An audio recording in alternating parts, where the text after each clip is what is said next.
औरत को दर्द नहीं होता। ये कहानी रिया की है, जो कि एक बड़ी बिजनेस विमेन है। उसको किसी के दर्द से कोई फर्क नहीं पड़ता। उसके लिए अपने काम से बढ़कर कुछ नहीं। ये क्या बना रखा है? ये खिलाओगे तुम उनको? माफ करना छोटी मालकिन, मैं फिर से बना देता हूँ। अरे क्या हुआ बहू, क्यों चिल्ला रही हो इन पर इतनी सुबह सुबह? अब क्या कर दिया इन्होंने? मम्मी जी, अभी दोपहर को मेरे बहुत ही इम्पोर्टेंट गेस्ट आने वाले हैं और इनका खाना ऐसा है बेस्वाद। अगर ये खाएंगे तो क्या सोचेंगे?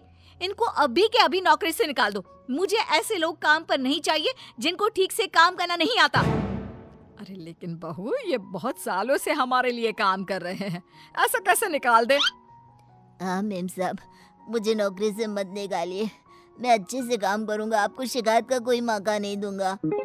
मैंने एक बार जो बोल दिया सो बोल दिया। जल्दी से कोई नया शेफ ढूंढ कर लाओ। अगले दिन ऑफिस में, ये सब क्या है? अभी तक ये काम पूरा क्यों नहीं हुआ है? मैम, वो क्या? किसको दिया था मैंने ये काम? उसको अभी मेरे सामने बुलाकर लाओ। जी मैम। मैम, वो सर्वर में थोड़ी दिक्कत आ गई थी। किसके? तुम्हारे या कंप्यूटर के? वो मैम, बात यह है कि जितना वक्त तुम आज मुझे समझाने में जाया कर रहे हो ना, उतना वक्त अगर तुमने कल इस काम को करने में किया होता तो आज ये पूरा हो जाता। तुम्हें नौकरी से निकाला जाता है।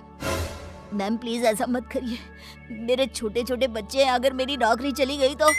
ये सब तुमको ऐसा काम करने से पहले सोचना चाहिए था। मैम मुझे एक मौका और दीजिए, मैं अभी पूरा करके लाता हूँ। ये जो मौका था, यही तुम्हारा आखिरी मौका था जो तुमने गंवा दिया। मैं और कुछ नहीं सुनना चाहती। मेरी कंपनी में तुम जैसे कामचोरों के लिए कोई जगह नहीं है। तुम्हें इस नौकरी से निकाला जाता है। शाम को घर पर, मैंने सुना आज तुमने फिर किसी को नौकरी से निकाल दिया। अरे हमारी पॉलिसी है ना, हमारी कंपनी लोगों के इमोशंस का भी ध्यान रखती है। इमोशन कुछ नहीं होता। कमजोर होते हैं वो लोग जो ऐसे काम करते हैं। और नौकरी से निकाल दिया तो इसमें कोई नई बात नहीं। जिस तरह घर को साफ करने के लिए गंदगी बाहर फेंकनी पड़ती है, उसी तरह कंपनी को आगे बढ़ाने के लिए यूजलेस लोगों को कंपनी से बाहर निकालना पड़ेगा। तुम लोगों की तुलना गंदगी से कैसे कर सकती हो? जिस स्पीड से तुम लोगों को निकालती हो, मुझे डर है कि किसी दिन कंपनी के सभी लोग ही ना निकल जाए। फिक्र मत करो, ऐसा कभी नहीं होगा। ऐसी बड़ी कंपनी में काम करने के लिए लोग तरसते हैं। जिनको नौकरी लग जाए वो खुशी से पागल हो जाते हैं। तो ऐसी कंपनी कभी खाली हो ही नहीं सकती।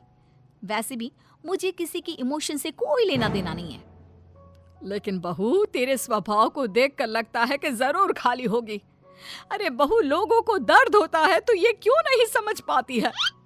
मम्मी जी, आप कब आई? आपको क्यों ऐसा लगता है? दर्द वर्द कुछ नहीं होता। कम से कम मैंने तो इस दर्द नाम की चिड़िया को कभी फील ही नहीं किया। क्योंकि बहू तो दूसरों की भावनाओं की कदर नहीं करती। दूसरे क्या सोच रहे हैं, क्या कर रहे हैं, वो क्यों नहीं कर पा रहे हैं, किसी की परवाह नहीं करती। ऐसा नहीं होता बहू। तो मम्मी जी, आप कह रही हैं कि मैं दूसरों के पर्सनल कामों के लिए अपना काम रोक दूं और उनसे उनका दुखड़ा सुनूं? हाँ बताओ भाई, क्या हुआ? नो वे।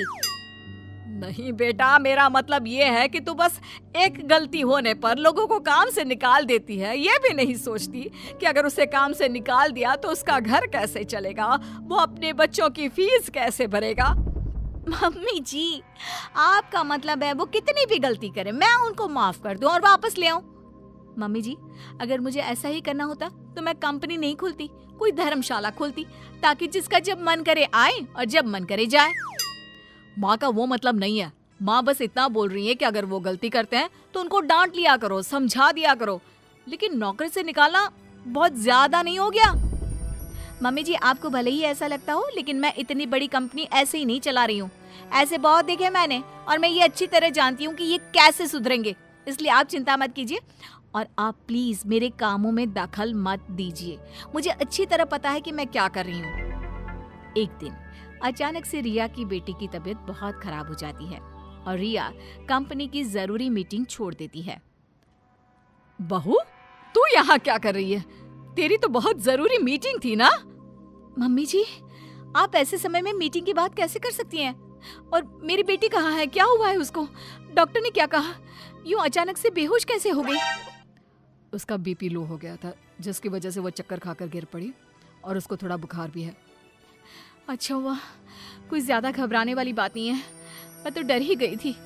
और बहू तेरी मीटिंग, उसका क्या हुआ? तुझे तो भारी नुकसान हो गया होगा।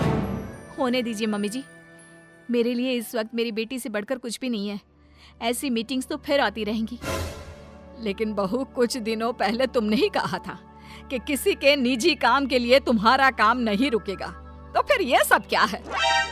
मम्मी जी, आपको क्या हो गया है? ये किसी का भी निजी काम नहीं है, ये मेरा अपना निजी काम है।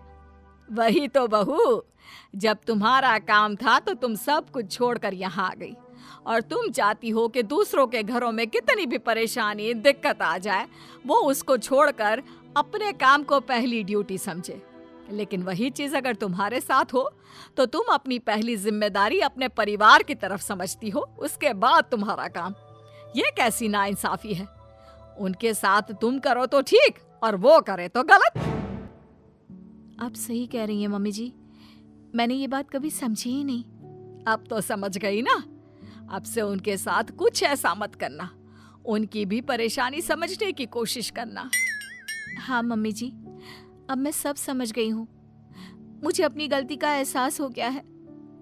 शायद सही कहते हैं लोग, जब तक वही दर्द आप खुद ना झेलो तब तक आप दूसरे के दर्द का अनुमान नहीं लगा सकते। मुझे ये देखकर अच्छा लगा बेटा कि तुम्हें बहुत जल्दी अपनी गलती का एहसास हो गया।